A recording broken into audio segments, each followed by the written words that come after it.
Hello again, everybody. Lance Russell, way right along ringside, all ready to go with another big day, championship wrestling. Unfortunately, our old sidekick Dave Brown won't be able to be with us today, so we're going to have a big show that he's going to have to miss in this particular situation. We've got a great opener with Buzz Sawyer going against Jimmy Golden. Ought to be a fine scientific match. Don Carson and Dennis Condrey come in here, thrill, with Roger Howell and Tommy Gilbert as their opponents in what ought to be a spirited tag match for a fact. You're going to see the team of Robert Fuller and Bill Superstar Dundee going against the Destroyers and Danny Davis. Mongolian Stomper will be in, and his opponent is going to be Burrhead Jones. The Assassins, number 1 and 2, will take on Tuffy Taylor and Jerry Barber, and we're going to be looking at plenty of more wrestling action. I guess if we're going to get it all in, we better get to it right now. You stay right where you are. We're going to be back with Jim Golden going against Buzz Sawyer in just one moment. Opening bout today, introducing on the left of the screen, weighing in at 227 pounds from St. Petersburg, Florida, introducing Buzz Sawyer. His opponent today in this one-fall 15-minute time limit bout, coming in at 232 from Montgomery, Alabama, Jimmy Golden. Jimmy Golden. Your referee is Jerry Calhoun. A one-fall 15-minute time limit bout should be a doggone good bout. Bell time, and we're off and running. Buzz Sawyer, an outstanding young amateur out of Florida.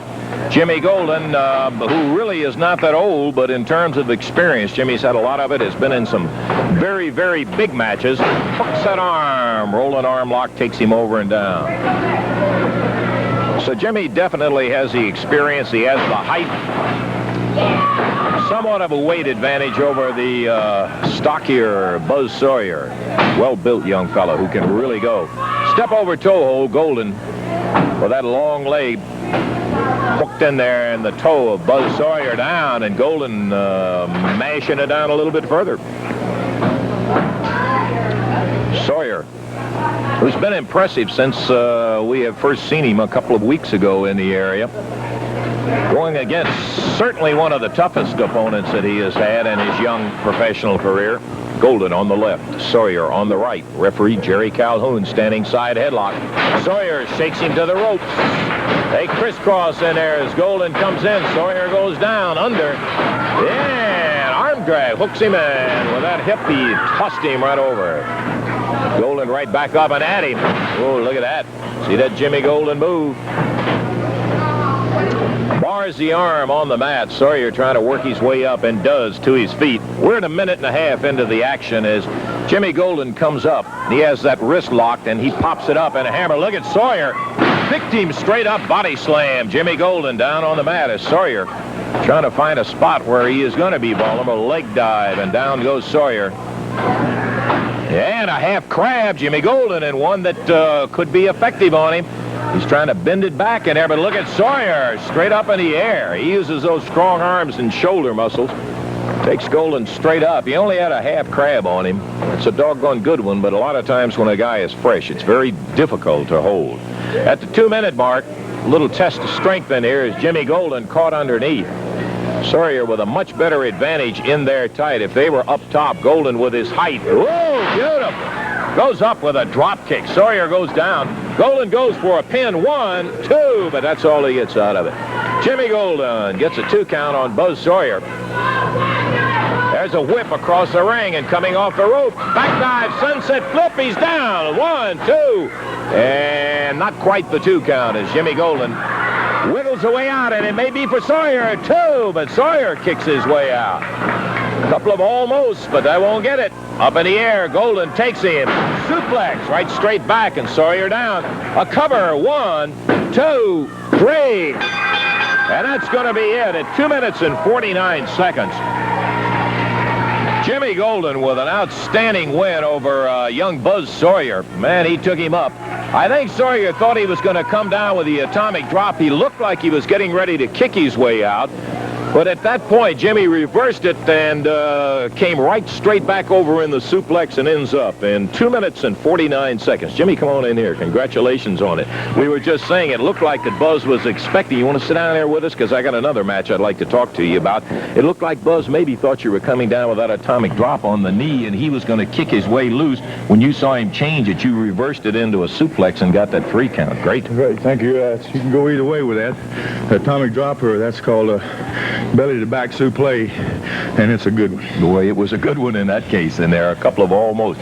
A doggone good bout with Jimmy coming out. I said you're a young guy, but you got a lot of experience in professional wrestling behind you, with a lot of big matches already in your career. Well, I tell you, I want to appreciate it. Say thank you to the promotion right now for giving me this big break, and I'm going to try real hard to take good advantage of it. We got some tape out of Dothan, Alabama. You had a match down there, a guy that we haven't seen in quite some time, Rip Smith. I'd like to have it roll down. If you'll sit here with me, Jim, because I know this is one you remember very well, and if I wanted the fans to see it. Let's take a look right now. In Dothan, Alabama, Jimmy Golden going against Rip Smith. Of course, you had the height advantage that you normally do, but this Smith is quick, and boy, does he go. He makes you go. He sure can. He's fast and he's strong, and really there's not enough that I can say about the man. I've known him for quite some time. He played football for Tampa University. He wrestled, was a very good wrestler down there, won a state championship. And Mr. Smith, I can't say enough about him. He's a heck of a wrestler. We had a chance to talk to Rip a little bit earlier. I guess it was several weeks back, to say maybe a couple of months or so back, and Rip was telling us about the experience of being in Paradise Alley, the Sylvester Stallone wrestling movie. And at this point, you've got what is not a very spectacular one, but boy, it's sure a good head scissors. You're trying to keep him down and keep him from going so much, because, like you said, it's hard to keep up with him. He's so fast, and once he gets a hold of you, he's very strong, and it's hard to get away from him. But right here, I got the upper hand with the head scissors and trying to hold him down, but that's hard to do. You see, he'll get out of it here in a minute. He don't stay down there too long. I noticed that Rip has that style, and in one sense, it's good if you can reverse moves, that sort of thing, but Rip continually he comes at you. He's not the kind of guy that lays back and wrestles defensively. He comes at you all the time. He's offensive all the way. Yeah. Well, that's the way they taught him in school and football and wrestling down in Tampa, and that's just the way he's trained, and the man just, like you say, he stays after you all the time. But right here, he's giving me a big backdrop there. Got the back hurt a little bit, so I'm trying to stall and stay in the corner and stay away from him. And at this point, he gets me out. He's got a bear hug on me. And like I say, he's so strong, man, it's hard to get away from him. He can hurt you. Nice hip toss. You got him right over on that hip. He's going to come right back and try to get that bear again. He picked me clean up off the floor. He's strong and just holding me there, squeezing me. And it was all I could do to keep him giving up, slamming me on my back again, really working on that back. And the guy's just continuously driving, try to get the 1, 2, 3 count. But I got a little determination, too, that he ain't going to get that. You said something just a moment ago, Jimmy, that I think is very important, and that is after that big backdrop, you said you were trying to get just a little breather. That sometimes changes the tide, if you can get just enough of a breather in there to get your back from the big slam. If you can just work around somewhere. Right here, tries to pick me up for atomic drop, but I switched in behind him. Whoops, there's the same little move I did a while ago, right on his head. And, brother, they don't get up too much from that. And held him down for 1, 2, 3 count, and it was a great victory for me, Lance. I'll tell you what, it was a dandy, Jimmy, and we're just delighted to be able to have you in this area, and I'm looking forward, because you have just been going great, and good luck on the continued success. Jimmy Golden, and we got more wrestling action coming up for you, and we'll be back to it in just a moment. You're going to be back into the ring in just a second. We'll be seeing Dennis Condrey and Don Carson in action in a big tag match in just a moment. Eddie Marlon right here with us. Eddie, we want to talk a little bit about the action around the territory. As my old sidekick Dave is away, I want to sit here and talk to you. I by golly, haven't gotten a chance to get around to many of the towns, and I really miss it. I'm wanting to get back out to the area. How about coming up tonight in Jonesboro? It's going to be a big match in Jonesboro tonight, Lance. It's a Texas death match. And it'll be Robert Fuller's first time there in a long time. Jimmy Golden's first time there in a long time. They'll have Condrey and Carson. And on the card will be Robert Gibson, Mike Stallings, which hadn't been in a long time, an old favorite there, Burhead Jones. It'll be that death match and then 3 other big matches. Well, I'll tell you what, that's a son of a gun that just goes and goes and goes till somebody can't continue. That's the kind you get hurt in. March the 1st, Northeast Junior College. You're coming back to Boonville, Mississippi. Boonville, Mississippi. Yes, Dennis Condrey and Carson will be down there, too. And they'll have their hands full when they got Bill Dundee and Jimmy Gold. Again, the title's going to be on the line. That's right. You got the big assassins, first time they've been in Boonville. You got Gilbert, Gibson, Buzz Sawyer. Altogether, it's 5 big matches in Boonville. Yeah, that's something to folks down there. These Assassins may be one of the best tag teams I've ever seen. It'll be their first time in Boonville right there. March the 2nd, next Friday night, Tupelo, Mississippi. Man, I know you always action in Tupelo. Right. Man, that Carson and Condor, they've got their hands full all week long. If they hadn't got Robert Fuller and Jimmy Golden, they got Jimmy Golden and Bill Dundee. And in Tupelo, we got Jerry Lawler and Robert Fuller. The Stomp will be there. There'll be 4 big matches in Tupelo. And also on Friday night, Blythe will be back in action for the first time in some time. Starting in big style in Blythe. They got Tommy Gilbert going against the Southern Heavyweight Champion, Professor Tanaka. The Assassins be in Blythe, and Bill Dundee and Jimmy Golden be in Blythe. And I'll tell you what. Jimmy Golden's standing right out there. Let's get in, come in and say a word. March the 22nd in Union City, action going on. First time in a long, long time in Union City. But yeah, we had Jim in here just a moment ago. Jimmy, come on back in. I know that you're going to be around the territory and going to be in some tough action. You're going to be looking at Carson and Condrey. Yes, and I just wanted to say that like I said a while ago, appreciate this opportunity, and in Tupelo and Boonville and tonight in Jonesboro. Anytime I get the chance to go against Condrey and Hickerson, they're sporting them tag team belts around right now, and Don Carson is sporting that black glove around. Brother, we got a place for that black glove, and anytime that I get the chance with you, we're going to be coming head on. You're going to get all the wrestling that you want, brother. We're looking forward to it. I'll tell you what, here's a young fella that can put it out. Eddie, we're looking forward to some big action all around the territory. Thank you for being in here. Thank you. Okay, Eddie Marlin, and we hope maybe when it comes your way, you'll have a chance to get around and pick it up. Let's go to the ring, see if we can get him in. Okay, bell time, and we're waiting now with the action of our first tag match of the day, as a matter of fact. Here comes Tommy Gilbert, Roger Howell, and is a team, and the Southern Tag Team Champions, carrying their belts with them. Don Carson wearing that infamous black glove of his. And we'll go to the ring for the introductions now. Introducing first on the right of the screen, a team that weighs in at a total weight of 435 pounds from Bolivar, Tennessee, Roger Howell. And his partner out of Lexington, Tennessee, coming in at 225, Tommy Gilbert. Across the way, weighing in at a total weight of 478 pounds. On the right, from South Carolina, Dennis Condrey, and the co-holder of the Southern Tag title from Pensacola, Florida, Don Carson. Don Carson, Dennis Condrey, the Southern Tag Team Champions. This obviously is not a title match. It is a one-fall, 15-minute time limit bout. Your referee is Jerry Calhoun. Bell time, and here we go. Don Carson starting against the more experienced of the team of Gilbert and Howell. Tommy Gilbert in there with Carson. Tommy quickly into a standing side headlock, and he moves around behind to bring that arm up in a hammer position. Carson, using the ropes wisely, steps over and out. Referee gets him back. Tag on Dennis Condrey. Carson leaned back, got a gentle tag from Condrey, and here he comes. Whoop, hold it. Referee Jerry Calhoun saying, you've already made the tag. Tommy Gilbert said, let him stay. I'd love to have him in here. There's a tag. Nope. Carson comes flipping in and into the ropes. And right over the top. Beautiful by Gilbert. He moves him down into a pin position. But he wasn't able to get a 3 count out of it. Here comes Condrey. Condrey takes that sunset flip into a count of 1. But Gilbert popped the legs together, kicked his way out of it. And tag on Roger Howell. Howell goes up with a drop kick as he catches Dennis Condrey coming off the ropes. Howell picking Condrey straight up in the air, powers him down, but Condrey immediately kicks out of it. Roger with that arm whips him in. Gilbert.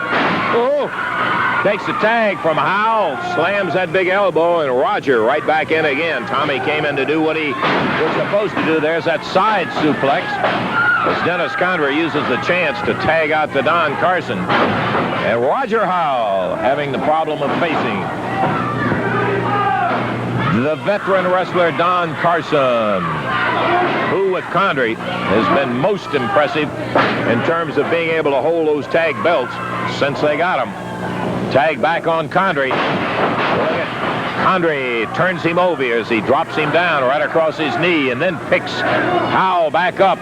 He could be setting him up for a pin. He wants to be sure. There's a tag on Carson. Howell laying there as he was racked across the small of the back. Carson comes right back at it. We've passed the 2-minute mark, 13 minutes to go in this one fall 15-minute time limit bout.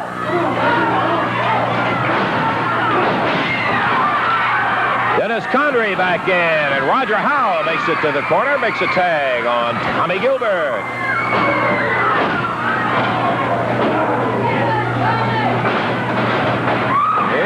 Into the corner. Gilbert caught coming out of the corner as Condrey drives that shoulder right into the midsection. He whips Gilbert across the way again.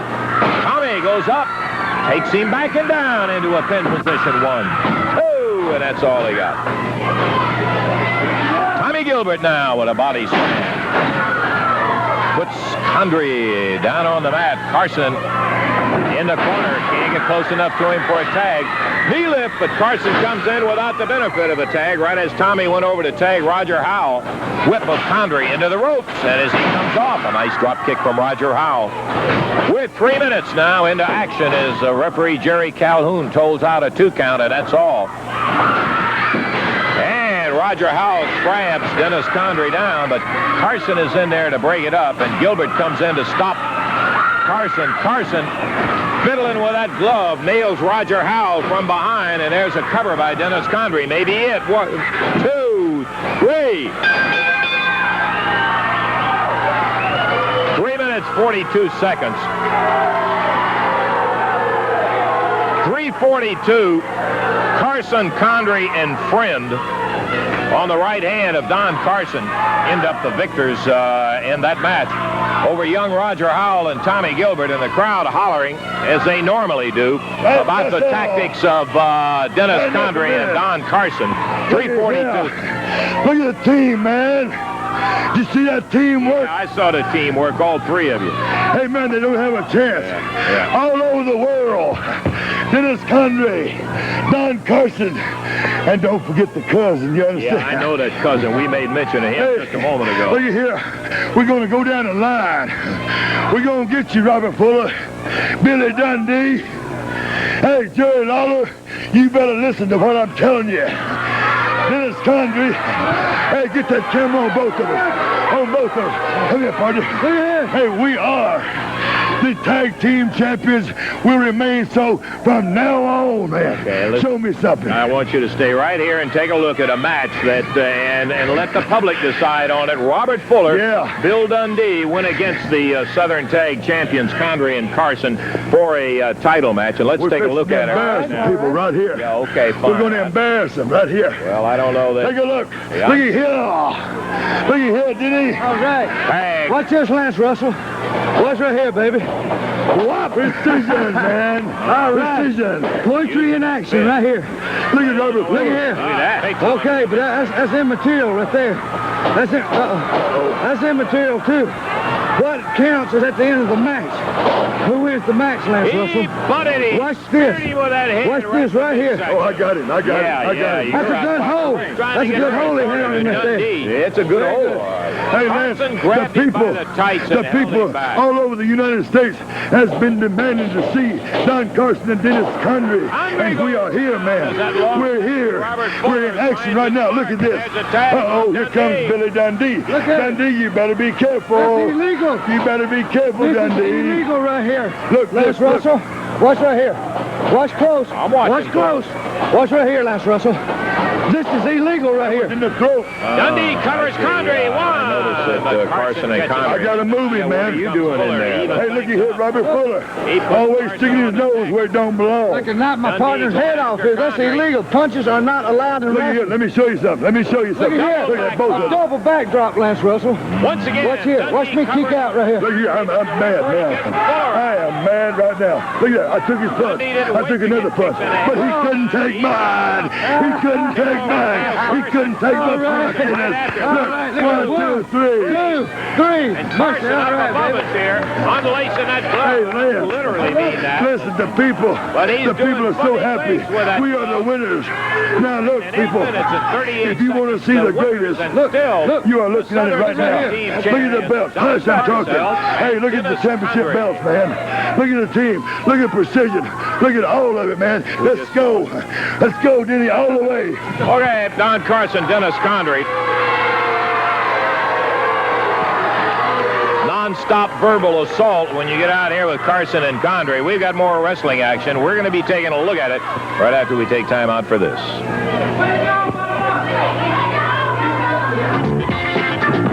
Star Dundee heard a little conversation just a moment ago as we said the non-stop verbal assault from Condrey and Carson. These guys, they run their mouths something fierce.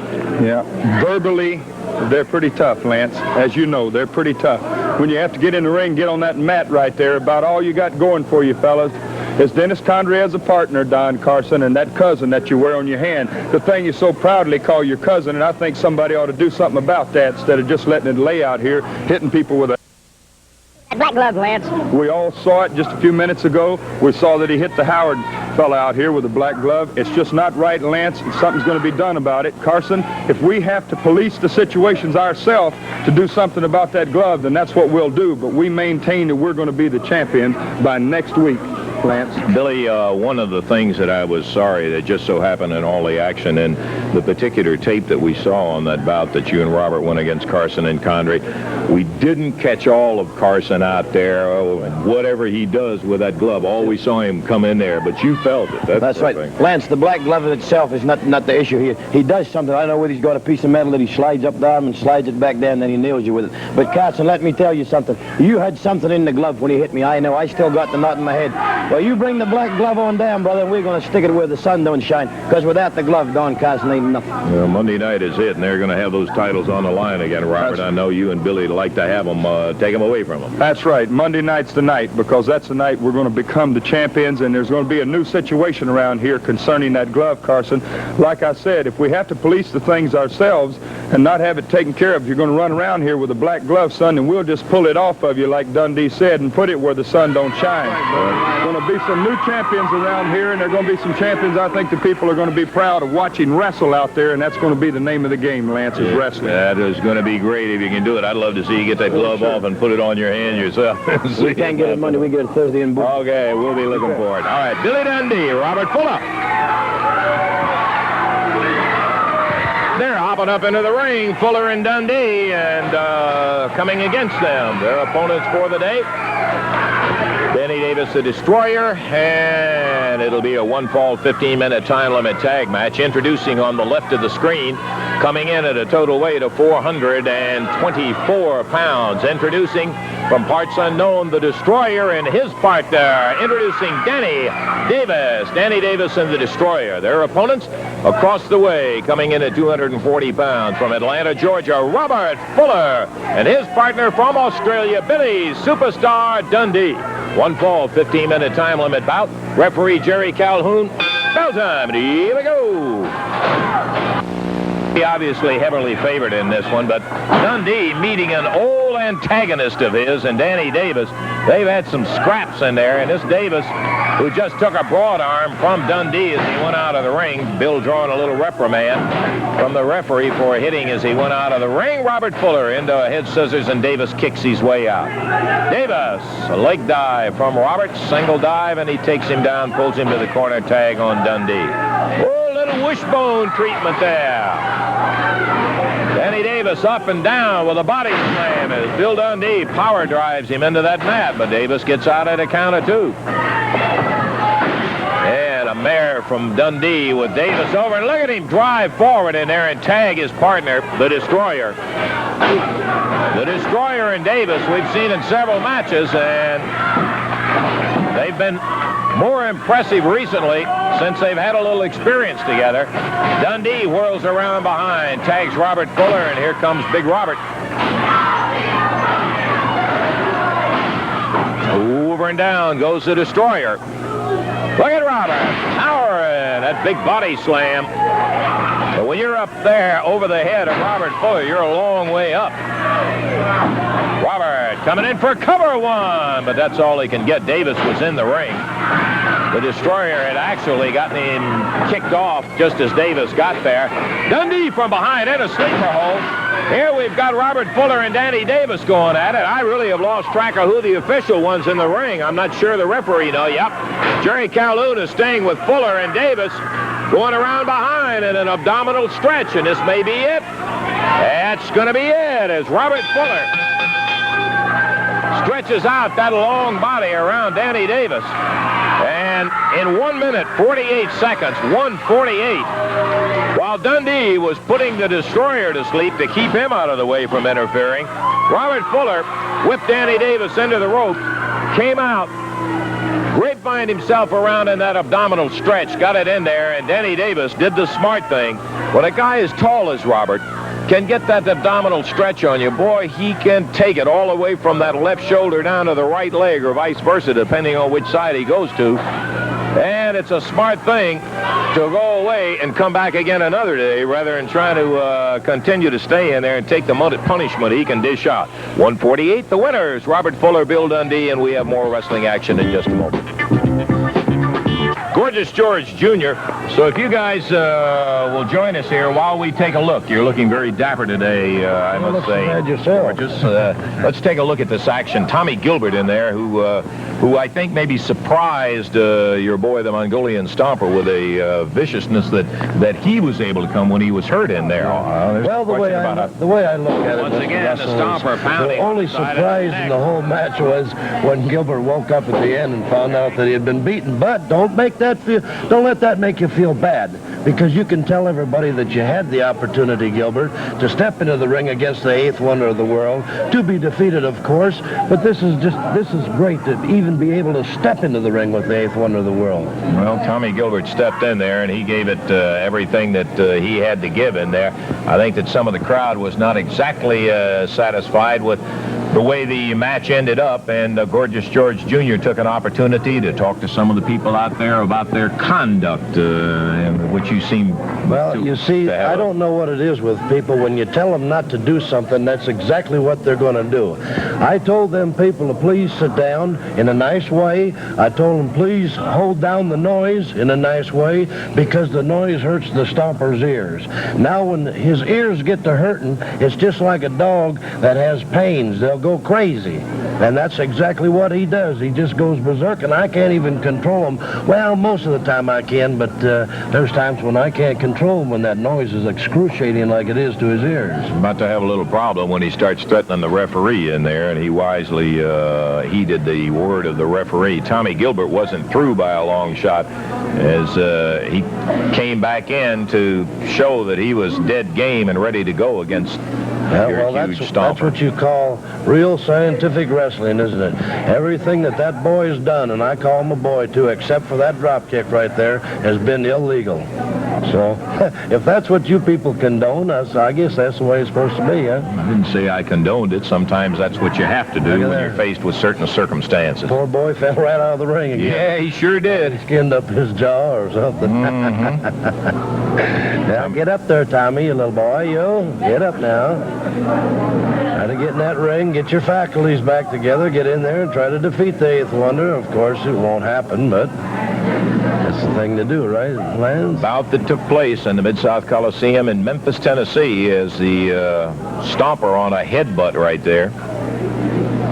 And there's a count of three as Tommy Gilbert was the victim of what has become a situation where this giant right here is butting guys all over the ring everywhere that he goes. He really has been using that head, and maybe the headgear. I won't make any comment about that. I'll leave that to some of the fans to have some conversation. That's a wise decision, Lance Russell. And being we're on the part of winning, why don't we just step into the ring and just win another one? Please do. You've got a single match coming up here. The Mongolian Stomper, the 8th wonder of the world, as described by Gorgeous George Jr., his manager.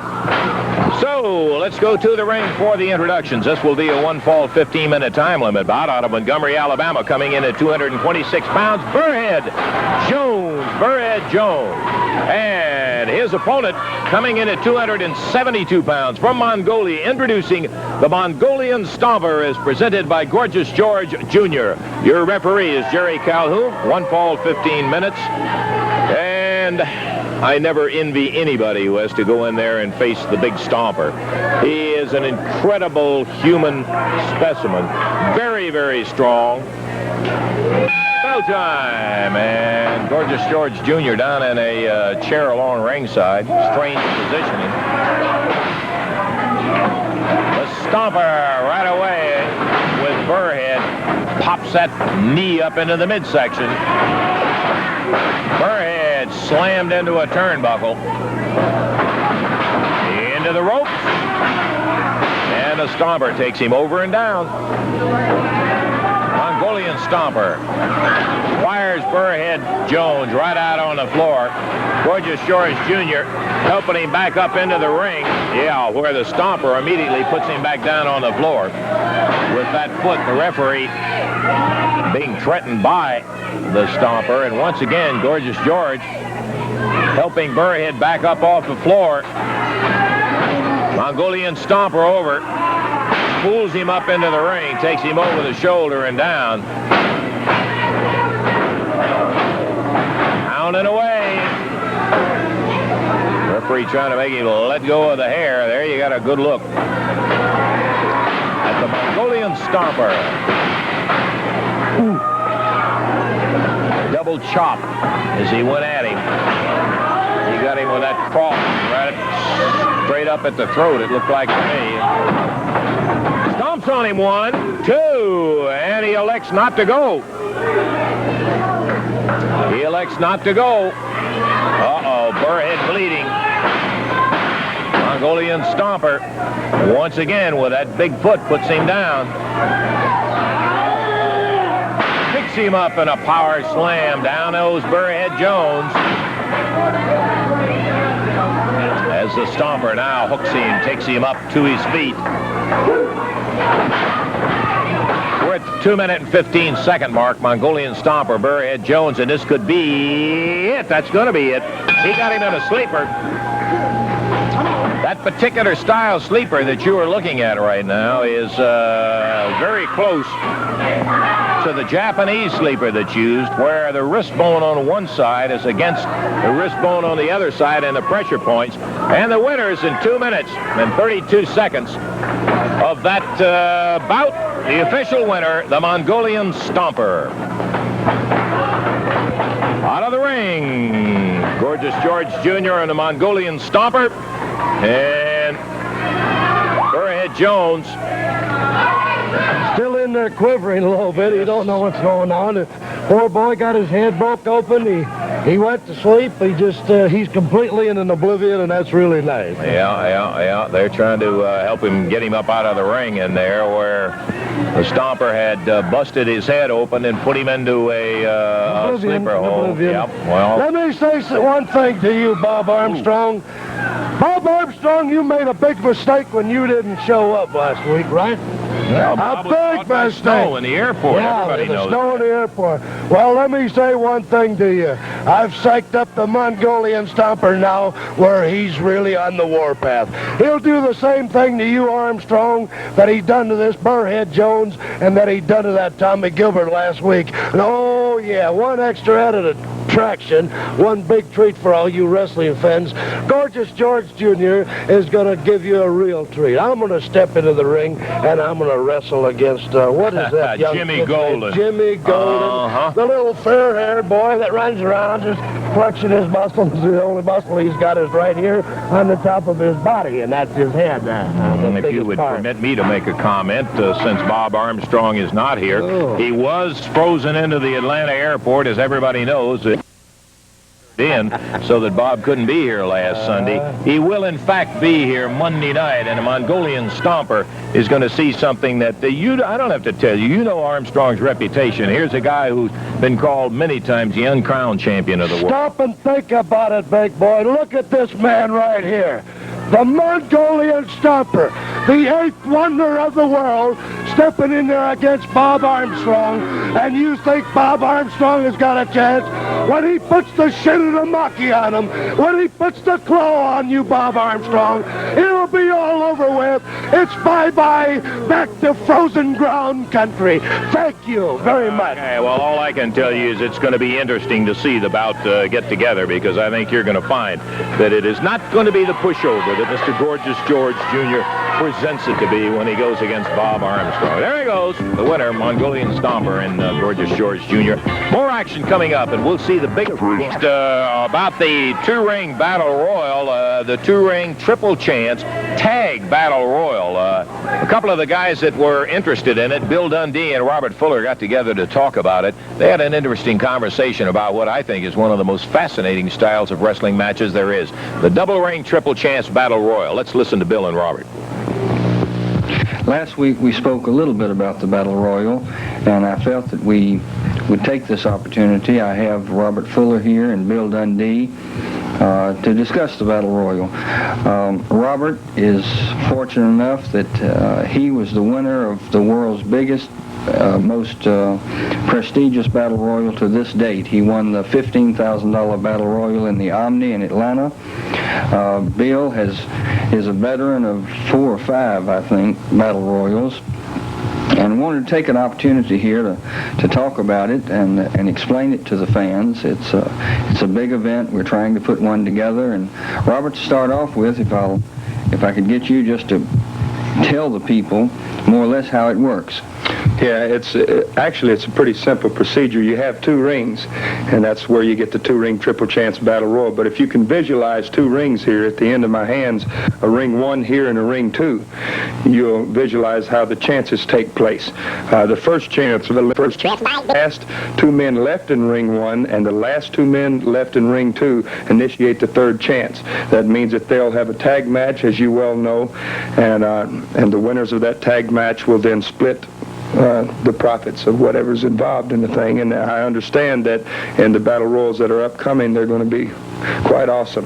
Yeah, well, to make it a little bit interesting, we're trying to put it all together and have a $10,000 or $20,000 prize, which if we can go for the $20,000, it would make us the biggest battle royal in the world that we've ever had.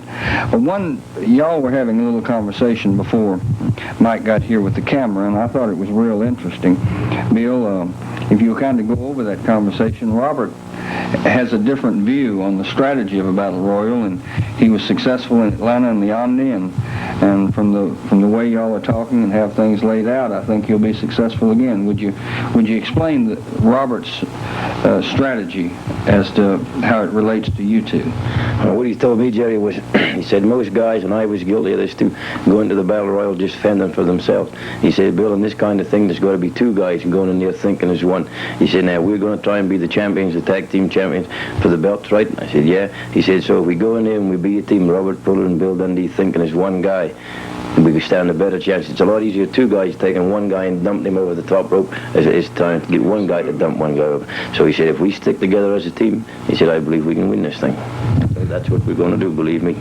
So in other words, Robert, to start out with, while it's a triple chance and there's 15, 20, 30 men in the ring, you and Bill, I presume, are going to start out as a team.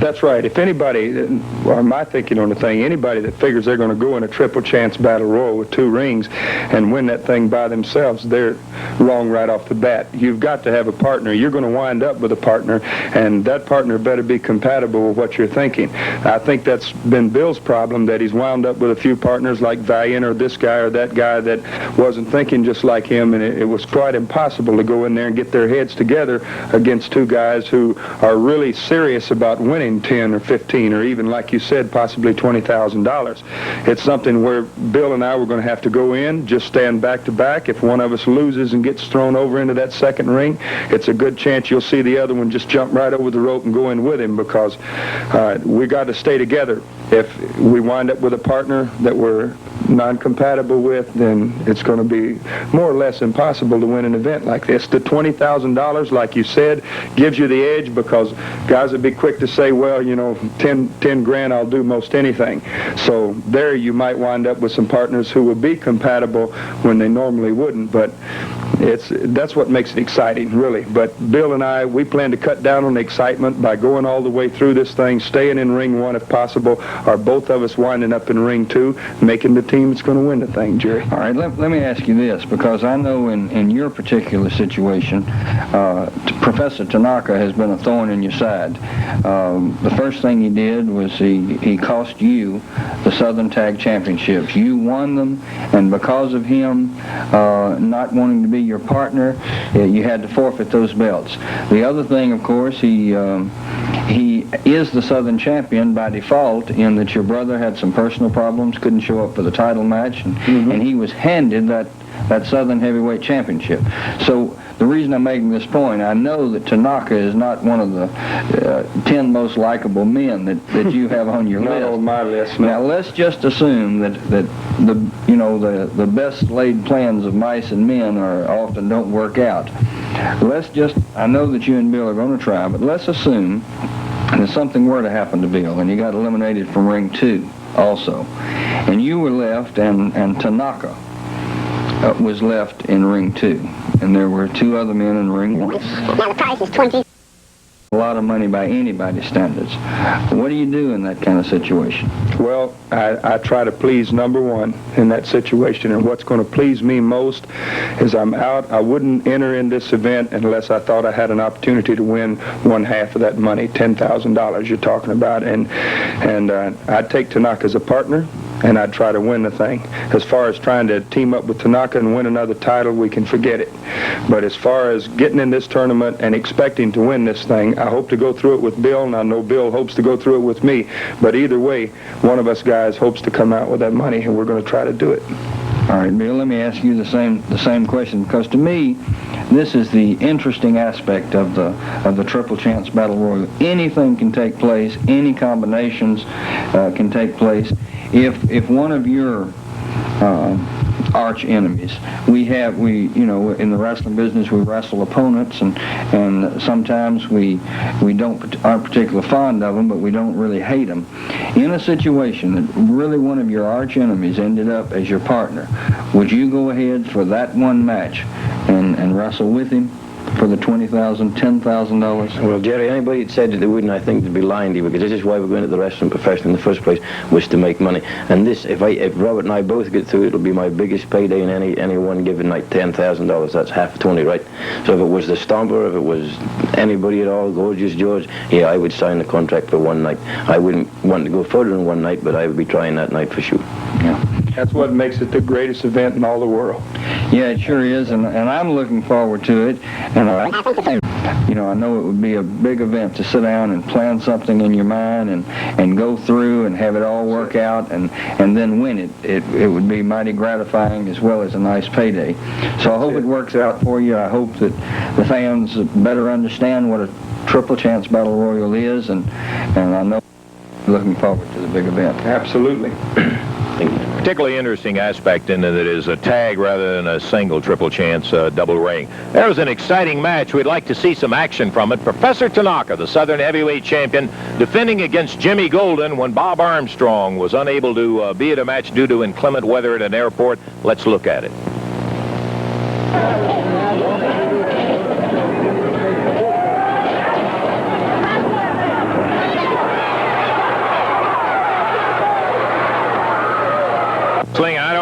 going to have time for any of the Southern Tag title match. Jimmy Golden battling for all he's worth to stay in there with Tanaka on the Southern Heavyweight title match. There's that grab again standing. Look at Tanaka. And Jimmy Golden doubled over in the corner right up above our camera. Whoa. Wicked chop.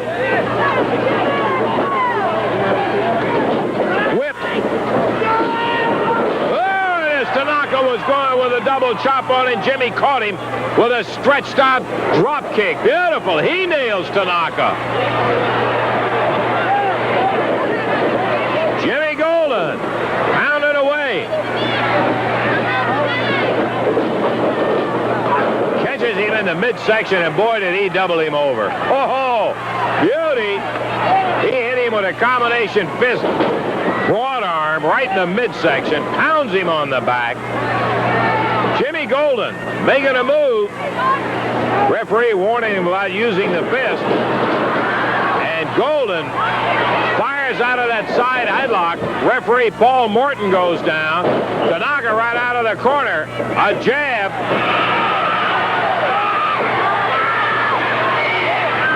Tanaka moves in on Jim Golden.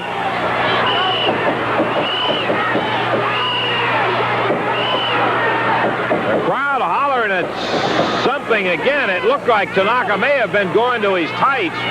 Golden is choking. He obviously had him somewhere around the throat. Jimmy, now we can see it. He goes to the string in his tights. Has it well covered from the referee. And Jimmy Golden gasping for air as the referee trying to get around that block that's Tanaka's shoulders.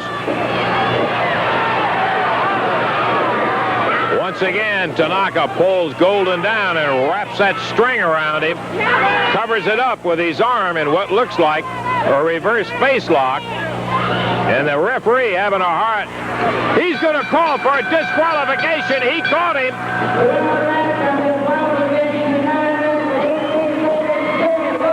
Tanaka will not let loose as he has that string around Golden's throat. Here comes Buzz Sawyer, Bill Dundee, and Tanaka takes to the side of the ring. Jimmy Golden, beaten, hammered, came back, really unleashed a great drop kick on Tanaka. Tanaka, however, resorted as he went down. We could see him, not the first time, but the second time, right at our camera. He pulled that string out of his tights, was choking Golden, and finally the referee caught him and disqualified Tanaka. The time was 9 minutes and 18 seconds.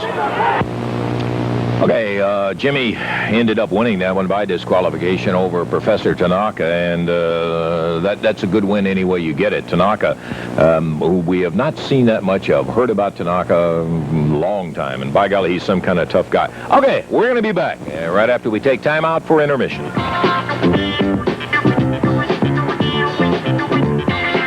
That last night I was supposed to be in Tupelo, Mississippi, and I did not make it down there last night, but I will be there this coming Friday. Robert Fuller and myself will be there for a big Texas death match in Tupelo. I wanted to mention that. And also, I wanted to say hello to a lot of people that some fine folks that I got to see last Sunday over at the Johnson Care Home. I judged a beauty contest, and the winner was Crown the Queen. She was, I think, 89 years old. Lovely little lady, and it was a lot of fun, so I want to say hello to all of those folks. Now, you want to talk about Monday night and Tora Tanaka. Tora Tanaka, the Southern Heavyweight champ. I had a chance to talk to him a little bit earlier, and if you would, I'd like for you to stay here and listen to what this big Japanese wrestler had to say in terms of his championship. Okay. We have not had the opportunity to interview the new Southern Heavyweight champion, Professor Tora Tanaka. We'd asked him once before, and that was after he and Robert Fuller had won the Southern Tag Team. He refused to come back and wrestle with him, but he did win the Southern Heavyweight title, and he will be putting that on the line against a guy who has held the title longer than anybody. That's next Monday night, Jerry the King Lawler. Let me first say this to Mr. Lawler if he's watching monitor.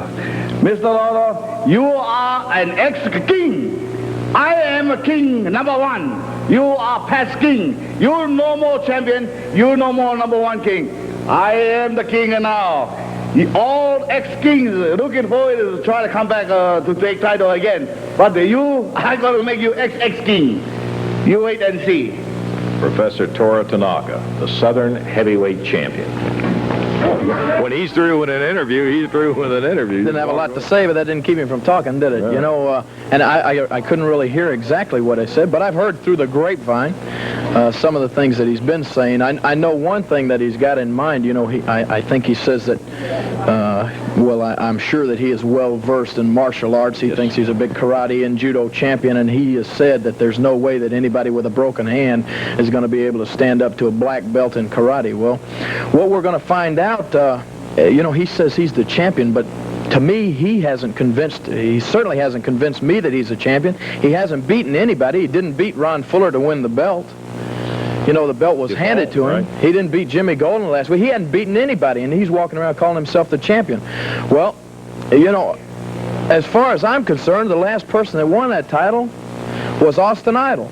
Because Ron Fuller didn't beat Austin Idol. If the truth was known about that, I won the belt for Ron Fuller by distracting Austin Idol. That's how he got the belt.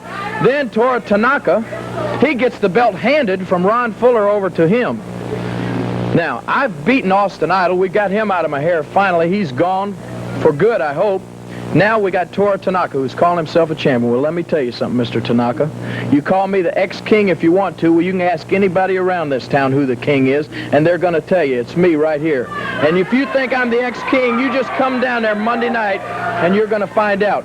The only thing that's going to be an X in that Mid-South Coliseum Monday night is going to be you. You're going to be the ex-Southern heavyweight champion. We're going to get that belt back around my waist where it belongs, where it rightfully belongs, Mr. Tanaka, and we're going to just see how well this cast can stand up against that martial arts, and I think it's going to do pretty doggone well. We'll look at it. That'll be coming up Monday night. Good luck to you down there, Jerry, and we're going to see him back in action trying to get his belt back. We got young Mike Stallings, who will be making his first appearance in quite some time on Studio Wrestling, and we'll get to him in just a moment. The expiration of time, introducing on the left of the screen, coming in at 246 pounds from Memphis, Tennessee, introducing Rick Miller. Rick Miller. His opponent coming out of Atlanta, Georgia, weighing in at 233 pounds. Introducing Mike Stallings. Stallings. Your referee is Jerry Calhoun, a one-fall 15-minute time limit, and bell time. We're off and running. Haven't seen Mike in months, as a matter of fact. Mike was around the area and was on TV Studio Wrestling a couple of times, but haven't seen him in quite some time. As a matter of fact, here, we did see a match that Mike had with Bob Orton Jr. in Knoxville, Tennessee, and let me tell you, boy, this guy has really come along. Look at that fine move. Hooks the leg, scissors him down straight forward, moves up behind, and bars that arm back towards the back. Rick Miller, a little weight advantage. Mike taller. He moves, side suplex. Bam, a beauty. He really rattled him down. Mike Stallings with that side suplex on Rick Miller. Miller back up around, looking. Referee Jerry Calhoun, single leg dive takes him over. Cross with the upper arm. Rick Miller down on the deck as Mike Stallings holding on tight to that leg. Ooh, a little hair pulling. The referee says break it up. Stallings finds a way to break it up. We're a minute into the action in a one-fall expiration of time bout. Mike Stallings, Rick Miller pulled to the ring apron. And it is going to be a break. The referee says back up, Mike, and he gives him a good clean break. Miller back up to the center of the ring. Stallings looking for a spot to go. He hadn't really gone for a pin situation. He tried to switch in behind him there, had a nice move, but Miller swung around. But see how Stallings adjusted? Took him over and down, got a 1 count, but the Miller is back up on his feet and to the center of the ring once again. Minute and a half into action as Mike Stallings with his back to your living room takes Rick Miller down. Nice, rolls him over. Right shoulder is up. He'll never get a count out of that. Mike goes into the leg now, seeing that he doesn't have both of them down. A little punishment outside with that toe hold. He goes. Man, he is really taking that thing outside. That will play havoc with a knee. particularly if there's any calcium deposits, which a lot of athletes have on their knees. It'll really wear you out when that toe hold is taken to the outside. Up under the ropes again, Stallings and Miller back to the center of the ring. Mike comes in. Oh, hooks it heavy on that head. Miller grabs the hair and pulls Stallings back into the ropes. It'll call for another break. And Miller at 2.5 minutes in takes a shot from Mike Stallings. Got a little irritated about the hair pulling, and he's explaining to the referee, you tell him to stay out of my hair and keep the fist open, and I'll do the same.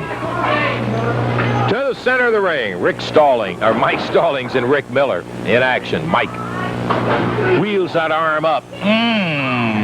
Putting some mustard on it as he drops down with the upper arm on Rick Miller's shoulder. Miller, that left arm, a little limp right now where Stallings has been working on it. He has Miller between a rock and a hard place at 3.5 minutes into this final bout of action as Mike Stallings drops again on that arm. Rick Miller has not been able to mount any kind of offensive against Stallings. Mike, with a knee lift, puts Miller down in the center of the ring. And with a big upper arm, drops down on him. Stallings dominant through the first 4 minutes of action. Picks Miller up. Power drives him into the center of that mat. 1, 2, 3. Okay, 4 minutes, 2 seconds. Mike Stallings. First appearance in quite some time on TV5 Studio Wrestling. Comes through with a 4-minute and 2-second victory over heavier Rick Miller. Miller just could not get it going. Stallings used enough speed to keep him off balance and continually was able to reverse whatever problems he had with him. And coming out, the victor in there is Mike Stallings.